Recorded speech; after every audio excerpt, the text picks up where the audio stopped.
আলহামদুলিল্লাহ, আজকে রামিসা রুমাইসার এক্সাম শেষ হলো। হ্যালো এভরিওয়ান, আসসালামু আলাইকুম। দেখতেই পাচ্ছেন রামিসা রুমাইসা তো আজকে স্কুলে যাওয়ার সময় অনেক হ্যাপি, অনেক এক্সাইটেড, কারণ আজকে তাদের শেষ পরীক্ষা। আর পরীক্ষা শেষ হওয়া মানেই তো ফুর্তি, মজা, আনন্দ। কারণ ওদেরকে বলে দিয়েছি আগামী 7 ডেজ হচ্ছে ওদের ছুটি, ওদের যেহেতু কয়েকদিনই স্কুল নেই, আর হচ্ছে ওদের এখন কোনো পড়াশোনা নেই। তাই ওরা আজকে পরীক্ষা দিয়ে আসার পরে অনেক মজা মাস্তি, খেলাধুলা, ঘোরাঘুরি যা ইচ্ছা করতে পারবে।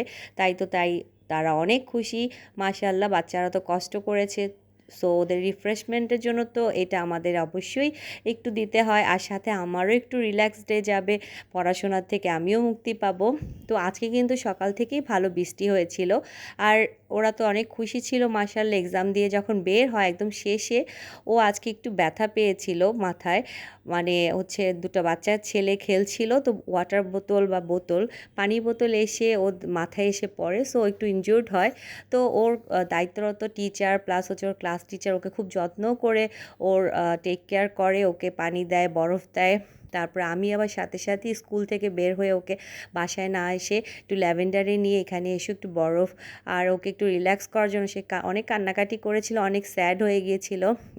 তো এই জন্য ওকে একটু রিল্যাক্স করার জন্য নিয়ে আসি যে তুমি আগে বরফ দেই, কারণ বাসায় আসার আগে ও টিচাররা যথেষ্ট পরিমাণ ও টেক কেয়ার করেছে। Thanks to all teachers and thanks to her class teacher এবং যে দায়িত্বরত টিচার ছিলেন তাকে।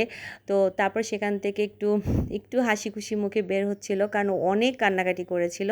তো সবাই রামিসা রুমাইসার জন্য দোয়া করবেন। আর সব বাচ্চা সবসময় সুস্থ থাকুক, হেফাজতে থাকুক, আর আসলে অ্যাক্সিডেন্ট বলে হয় না। তো কারণ যেভাবে বোতল মাথায় পড়েছে আরও বড়োভাবে ব্যথা পেতে পারতো। আর টিচাররা কিন্তু সবসময় সব বাচ্চার দিকে খেয়াল রাখে, কিন্তু যদি কোনো বাচ্চা এরকম দুষ্টামি করে বসে, আসলে সেটা তো সব টিচারদের পক্ষে দেখা সম্ভব নয়। আর কিছু বাচ্চা আসলে থাকে একটু দুষ্ট, তো ওদেরকে ওদের গার্জিয়ানরা কন্ট্রোল করার চেষ্টা করে, কিন্তু তারপরও অনেক সময় হয়ে ওঠে না। তো আল্লাহ সেই সব বাচ্চাকেও আসলে শান্ত করে দিক, এটাই হচ্ছে দোয়া করি। আর এখানে সেই বাচ্চাগুলো বারবার বলছিল রামিসা রুমাইসা তো আমার ফ্রেন্ড, আমরা তো ওকে ব্যথা দিইনি, খেলতে গিয়ে ব্যথা লেগে গিয়েছে। কিন্তু তারপর এইভাবেই আসলে অ্যাক্সিডেন্ট হয়। তো সবাই সবার বাচ্চাকে আল্লাহ হেফাজতে রাখুন, সুস্থ রাখুন। আর সবাই ভালো থাকবেন। আল্লাহ হাফেজ, আসসালামু আলাইকুম।